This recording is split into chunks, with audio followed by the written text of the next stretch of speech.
Well, imagine opening your computer to find that all of your files are locked, and if you want to be able to access them, you're told you're going to have to pay a ransom. Well, it happened to a Murray man. He decided to get Gephardt. Matt's been looking into this. What did you find out, Matt? Think about all of the stuff that you have on your personal, your work computers, all those files, budgets, pictures, videos of your families and kids, and now imagine all of those things being locked, and then you being told you only have 72 hours to pay a ransom, or you will never be able to open any of those files ever again.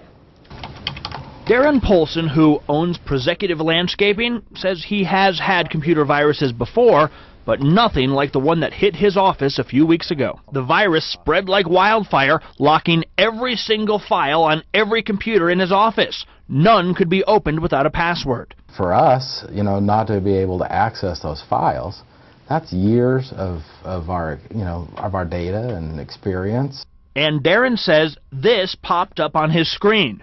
Your personal files are encrypted, it says. To decrypt the files, Darren needed to obtain a private key. And to get that private key, Darren needed to pay $300 US. That's ransom. Yeah, straight up. It's ransom. You feel really taken advantage of. Panicked and angry, Darren asked me to look into it. Darren took his computer to PC Laptops, where they have become familiar with this virus in recent weeks as customers have been pouring into their stores infected. Sometimes we can recover some of the data though, but sometimes not. And sometimes the only alternative, sadly, is to pay the ransom. Owner Dan Young says this so-called CryptoLocker virus is different than other viruses because simply deleting it will not fix the problem. It actually takes your files and encrypts them and scrambles them into this banking level security code so that you simply can't unlock these files. Young says that virtually all encryptions can be cracked with enough time and money, but it is not easy and will likely cost way more than the few $100s the crooks are demanding.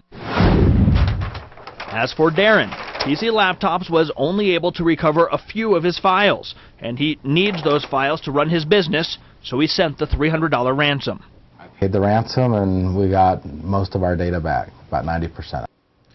And Dan Young with PC Laptops recommends a virus protection, one that updates regularly to filter out the latest viruses to try to protect yourself if you don't already have it. Unfortunately, the ones that update regularly are usually the ones that cost a little bit of money. In lieu of this CryptoLocker virus, Young also says he's been setting his customers up with a program that daily backs up the entire hard drive onto the cloud.